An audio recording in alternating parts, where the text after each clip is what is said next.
Então, galera, hoje nós iremos falar sobre um cara que foi acusado e julgado injustamente por usar camisas apertadas demais. Para isso eu resolvi vir hoje de camisa regata para acabar com essa história. Fala aí, galera, tudo bem? Aqui é o Kelvin Medeiros, professor de filosofia. Estamos com mais um programa Sei Lá, Sou de Humanas. Hoje nós iremos falar sobre um cara que foi acusado, julgado e condenado injustamente. Só que hoje, mais de 2000 anos depois, ele é um cara extremamente aclamado pelos seus ensinamentos e pela sua história de vida. É ele mesmo, é o Sócrates. Para falar desse cara hoje, nós iremos utilizar o livro Apologia de Sócrates. Mais especificamente, a Apologia de Sócrates, que foi escrita pelo Platão. Como vocês já estão careca de saber... Que nem eu. Essa piada não foi pro ar não, né? O Sócrates, ele não escreveu nada. Ele era partícipe da famosa tradição oral, ou seja, todos os seus ensinamentos eram transmitidos através da fala, do diálogo. Por esse motivo, ele não escreveu nenhum livro. Todos os livros que nós temos sobre a obra do Sócrates foram escritos por outras pessoas. O principal escritor das obras de Sócrates é Platão. Inclusive, Platão é o seu discípulo mais famoso, aquele que conseguiu maior êxito na história da filosofia. Mas existem outras pessoas que falaram sobre ele, como, por exemplo, o comediante Aristófanes, que escreveu a comédia As Nuvens, tirando sarro da cara do Sócrates. Essa não é a única obra com esse nome, mas para o vídeo de hoje é a que a gente vai utilizar, a Apologia de Sócrates, escrita por Platão. O homem dos ombros largos.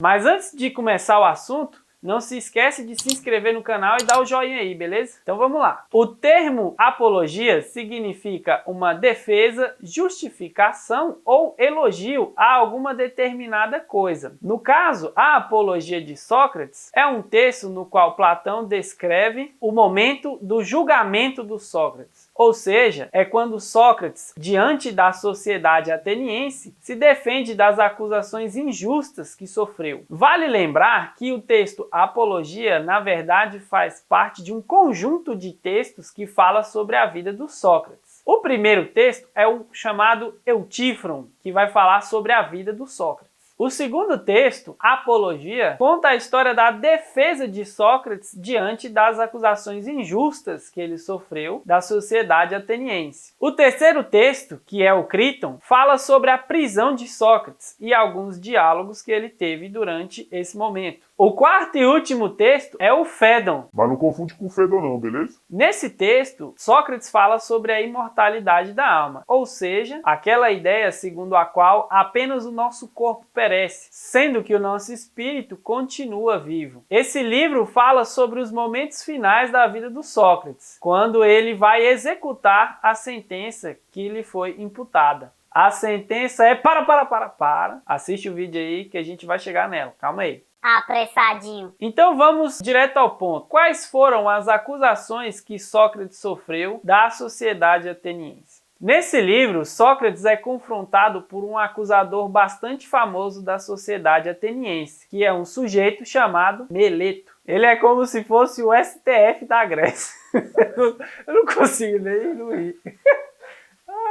Ele é como se fosse o STF da Grécia Antiga. Toma cuidado, hein? Sócrates diz, no início do livro, que ele passou a vida inteira sendo acusado injustamente sem ter o direito de defesa. E ainda, antes de começar a defesa, diz que não tem os conhecimentos necessários para falar diante um tribunal, mas que a verdade será o suficiente para que a defesa dele aconteça da melhor maneira possível. Com isso, o Sócrates já deixa claro que ele não faz parte da tradição dos sofistas. Sobre esse tema, a gente vai falar depois, num outro vídeo. A primeira acusação que o Sócrates sofre é a de corromper a juventude. Parece essa acusação atual de que os professores doutrinam seus alunos. Será que tem alguma coisa a ver? Vamos descobrir agora. Sócrates faz uso de um método bastante particular, que é chamado de maiêutica. A maiêutica, em grego, significa dar à luz. O Sócrates era filho de um escultor e de uma parteira. Quando ele foi tentar levar a cabo o ofício de escultor, ele caiu num erro muito simples, que foi o de fazer autorretratos. Ficava tão bem feito que ficava tudo horroroso. Inclusive, ele era conhecido por ser uma pessoa muito feia e ninguém comprava as coisas dele. A mãe do Sócrates era uma parteira, não de ideias, mas de pessoas mesmo. Mas o Sócrates, quando foi tentar levar a cabo o ofício de sua mãe, logo percebeu que não ia dar muito certo ajudar a fazer o parto de pessoas. Mas tinha uma coisa que só o Sócrates sabia fazer, e vocês querem saber o que é? Ajudar os outros a parir ideias. Olha só que coisa bacana. Portanto, a fim de levar a cabo o ofício da sua mãe, o Sócrates resolveu fazer a maiêutica, ou seja, auxiliar as outras pessoas a parir ideias, a parir o próprio conhecimento. Inclusive, ele tem uma frase muito bonita que diz assim... Como é que é a frase, velho? Rapidão.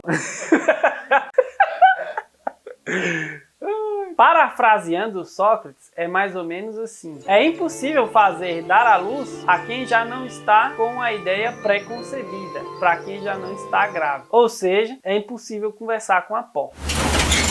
Para ajudar as pessoas a parir as suas próprias ideias, Sócrates fazia a utilização de um método chamado maiêutica, que eu já falei para vocês. A maiêutica, basicamente, é dividida em dois momentos. O momento inicial, chamado de ironia, consiste em identificar as contradições internas do discurso da pessoa com quem o Sócrates estava conversando. De acordo com Sócrates, quando você chega nesse momento, você acabou de expor que a pessoa, na verdade, não sabe aquilo que ela achava que sabia. Portanto, ela está, digamos assim, preparada para dar à luz a um novo conhecimento. O segundo momento da maiêutica é chamado de maiêutica miserável. É o momento no qual Sócrates auxilia o seu interlocutor a parir os seus novos conhecimentos. Como o Sócrates fazia uso desse método para auxiliar as outras pessoas a terem as suas próprias ideias, ele foi falsamente acusado de corromper a juventude, sendo que, na verdade, ele estava apenas auxiliando os jovens a conhecer de fato as coisas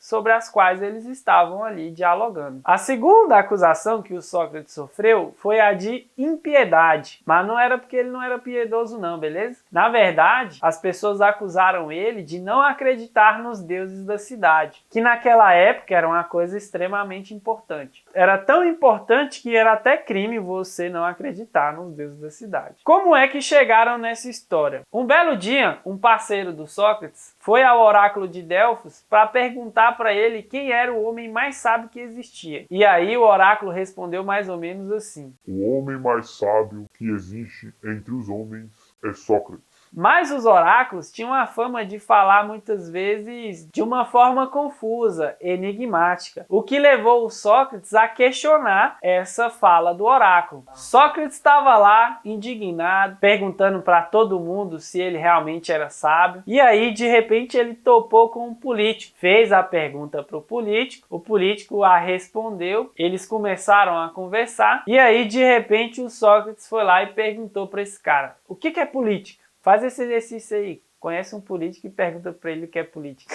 Só que aí, quando o cara foi responder, ele não soube. Daí o Sócrates concluiu que, na verdade, ele era sábio, não é porque ele sabia das coisas, mas porque ele reconhecia a sua própria ignorância. Sábio, na verdade, é aquele que reconhece não saber de todas as coisas. Ao admitir a ignorância, você está aberto para adquirir novos conhecimentos. Ou seja, na verdade, o que o Sócrates fez? Ele não acreditou nas divindades da cidade, muito pelo contrário, ele só quis esclarecer melhor o que o oráculo estava dizendo, o que a deusa, através do oráculo, estava dizendo. A terceira acusação foi a de introduzir novas divindades, e essa também era uma coisa muito ruim, tanto é que era crime. Só que, na verdade, o Sócrates, ele não introduziu nenhuma divindade. Na doutrina socrática, existia um negócio chamado Daimon.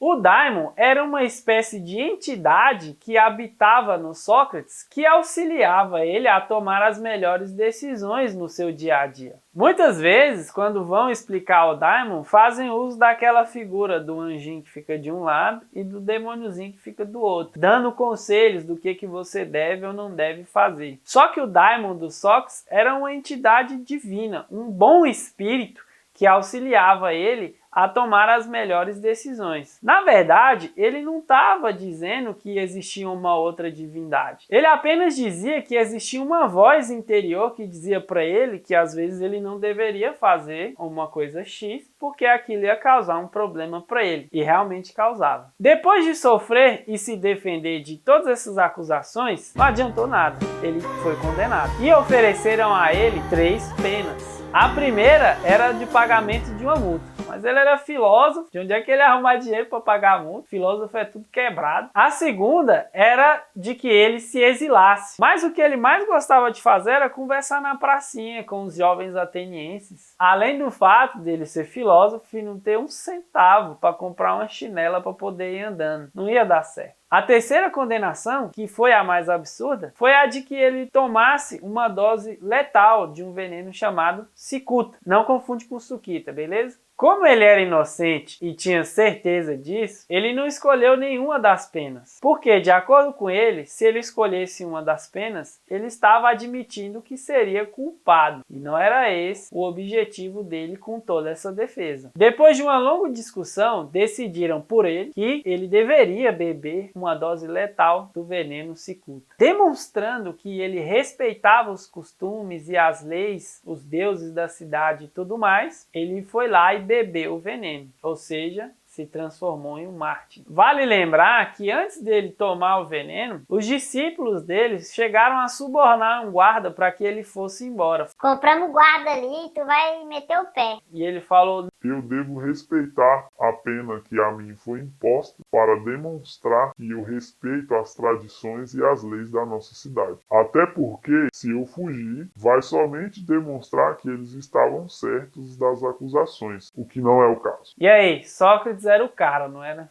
Mas aí você pode chegar para mim e perguntar: O que eu aprendi com essa história toda? Com isso, a gente pode aprender, por exemplo, que muitas vezes a justiça, ao fazer o julgamento, não está fazendo justiça coisa nenhuma. Ao invés de favorecer a justiça como uma entidade, uma ideia, uma coisa que dá a cada um que é devido, por exemplo, você condena uma pessoa apenas para satisfazer os seus próprios interesses, o seu desejo de vingança, ou então o desejo de cancelar uma figura pública. Ou, se você quiser ser um pouco mais radical, você pode dizer que a própria justiça, ela é política. Afinal de contas, o julgamento ele acontece segundo as leis. E quem é que faz as leis? Tchanã! São os políticos. E aí, galera, o que vocês acharam do vídeo? Vocês acham que o julgamento do Sócrates foi justo ou não? Se ele era inocente? Se ele era culpado? Aproveita e comenta aqui embaixo se vocês conhecem uma história parecida. Não esquece de se inscrever no canal, curtir o vídeo e compartilhar para que a gente possa ajudar as outras pessoas a parir as suas próprias ideias. Valeu? Falou então!